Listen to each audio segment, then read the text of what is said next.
Picture yourself on Christmas Eve morning, 6:30. The street's still dark, your breath turning to fog as you rush down Main Street in your coat and gloves. And there it was, the line outside the grocery store, 30 people deep, all there for the same reason: last-minute supplies and the turkey you had ordered weeks earlier from the butcher counter. This was not just any morning. This was Christmas Eve in 1970s America. The one day of the year when the whole country did the same things at the same time. When stores closed early and would not open again until the 27th.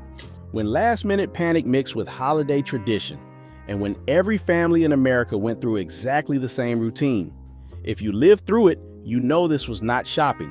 This was survival. And somehow, it was magic. The line started early. By 7 o'clock, A&P or Piggly Wiggly or whatever grocery store your family swore by was already humming.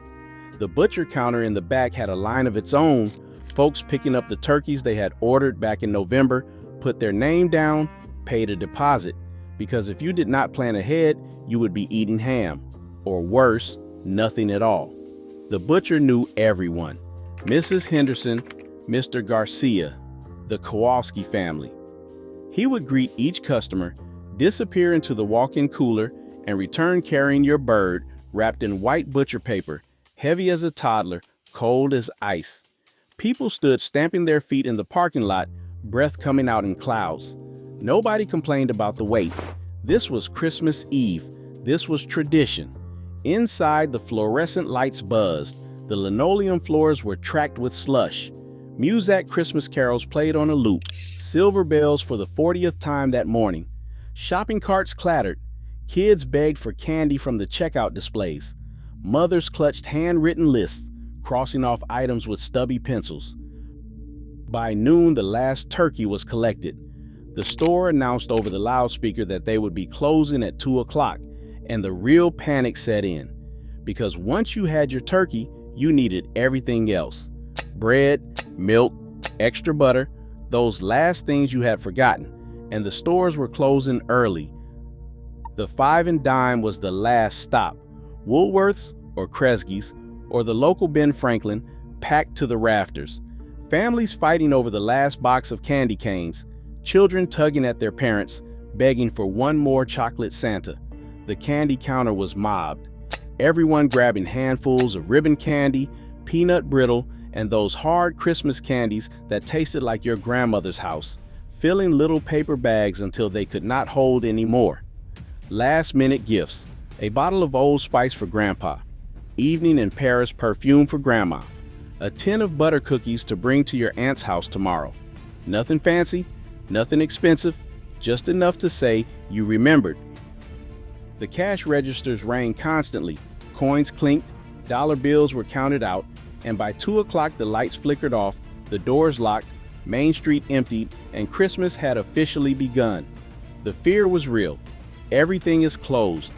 Those 2 words haunted every household on Christmas Eve, because once the stores shut, they stayed shut. Christmas Day, the day after, maybe even the 27th if you were unlucky. No 7-Eleven would stay open. No all-night supermarket.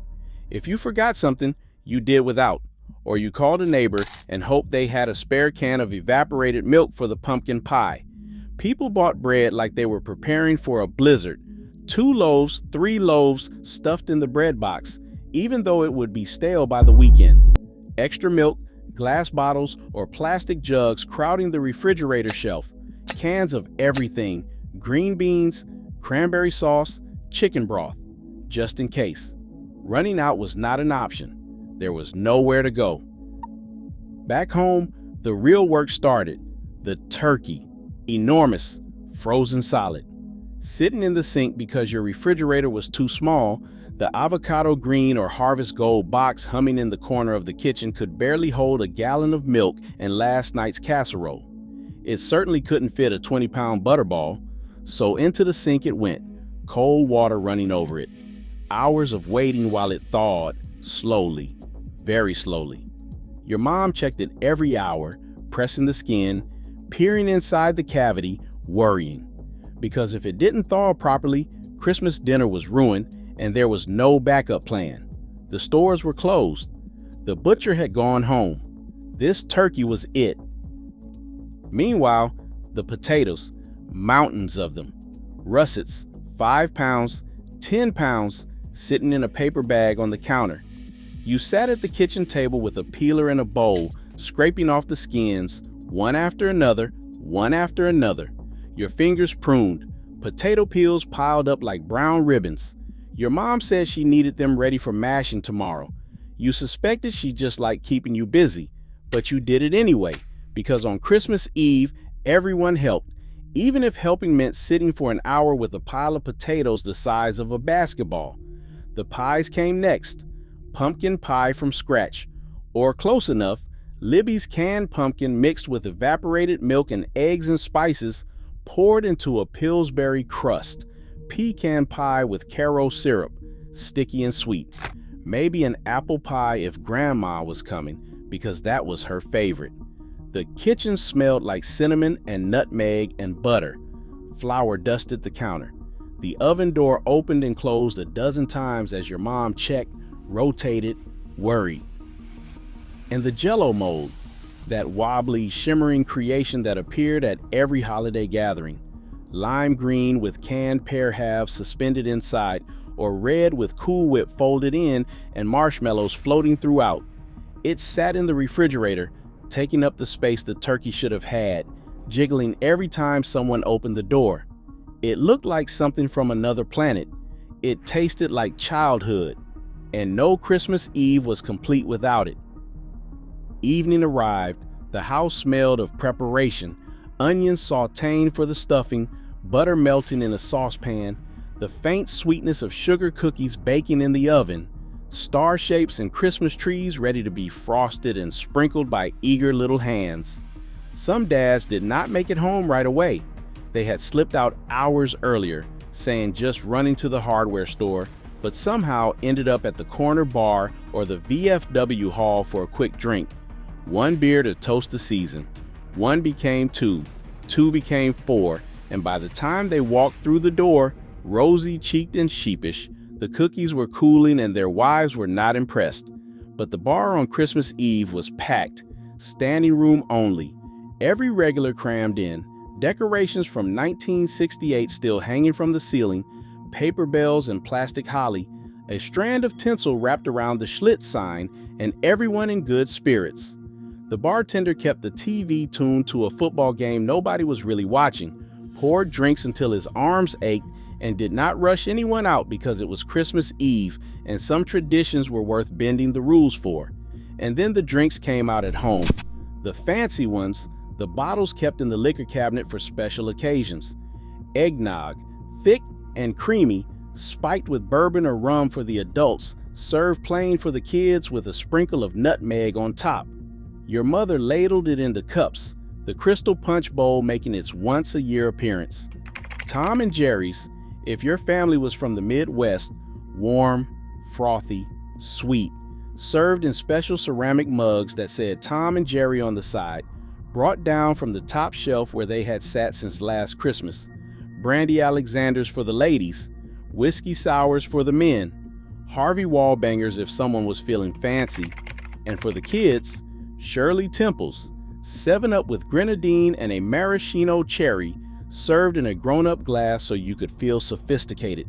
Your mother sipped hers slowly, sitting by the fire, feet up for the first time all day. Your father poured himself a highball, settled into his recliner. The bottle of Kahlua waited on the counter next to the Baileys someone had brought back from a trip, exotic and exciting. The television flickered in the corner. Christmas Eve programming was sacred. A Charlie Brown Christmas at 7, Linus reciting the Nativity story, That Sad Little Tree, the Vince Guaraldi soundtrack that made everything feel peaceful. Everyone stopped talking just for a moment, watching, because this was the sound of Christmas beginning. How the Grinch Stole Christmas came next, Boris Karloff's voice narrating, the Grinch's heart growing 3 sizes, Cindy Lou Who with her tiny pigtails. Later, the Waltons' Christmas special, or Little House on the Prairie if you were lucky enough to catch a rerun. Perry Como's Christmas special, warm and safe and comforting. Como in his cardigan sweater, crooning carols by the fire. Your mom half watched while she wrapped the last few presents, scissors and tape and ribbon spread across the carpet. Your dad studied the TV guide, pen in hand, circling tomorrow's programs. Football at noon, Christmas specials all afternoon, the big movie in the evening, maybe The Wizard of Oz or The Sound of Music. The schedule was law. The whole family would watch together because there were only 3 networks, and this was what you did. Bedtime came earlier than usual because tomorrow was Christmas and you needed to be ready. The bath was finally free. You climbed into lukewarm water. The hot water heater had given up after your older siblings went through. You were last. You got what was left. Clean pajamas waited on your bed. New ones from Sears or JCPenney, slightly too big so they would last a year. The fabric stiff and smelling of plastic packaging. Maybe footy pajamas if you were young enough, or flannel ones with candy canes printed on them. At the end of the bed hung your stocking, red felt with your name in glitter glue, or maybe a needlepoint one Grandma had made years ago, hung from the bedpost or the mantel downstairs, waiting for Santa to fill. Downstairs before bed, the ritual. Cookies on a plate, the ones you'd frosted yourself, slightly crooked, frosting too thick. A glass of milk, because that is what Santa liked, and a carrot for the reindeer, left on the hearth by the fireplace. You knew, of course you knew, but you played along because some traditions mattered. Your parents kissed you goodnight, tucked you in under heavy blankets. The bedroom was cold, the thermostat turned down to save money, but you were too excited to care. You pressed your face against the freezing window, looking for Rudolph's red nose in the sky. Somewhere in the house, floorboards creaked, whispers, the rustle of paper, the jingle of something that sounded suspiciously like sleigh bells. You squeezed your eyes shut, pretended to sleep, and waited for morning. Outside, the street was silent. No cars, no voices, just the blue glow of television sets flickering in windows and the distant sound of church bells. Some families bundled up and walked through the cold to midnight mass. The Catholic church on the corner, packed to standing room, the smell of incense and candle wax, voices rising in O Holy Night. The priest kept the homily short because everyone was tired and wanted to get home. Families filed out into the freezing night, shaking hands, exchanging Merry Christmas, breath visible in the air. Others stayed in, the fire burning low, the Christmas tree lights twinkling in the darkened living room. One last check on the turkey in the sink, one last sip of eggnog, and then, finally, bed. Christmas Eve in America in the 1970s was not glamorous. It was cold, exhausting, and stressful. The lines at the grocery store, the panic over the frozen turkey, the marathon of peeling, chopping, and baking, the fear that you had forgotten something and it was too late, but it was ours. The shared experience that every family in America went through together, the same TV specials, the same smells, the same traditions passed down from parents and grandparents. If you remember standing in line at the butcher counter, the smell of Woolworths at Christmas, or leaving cookies out for Santa even though you were old enough to know, then this was your Christmas Eve too. It was not perfect, but we would not change it for anything.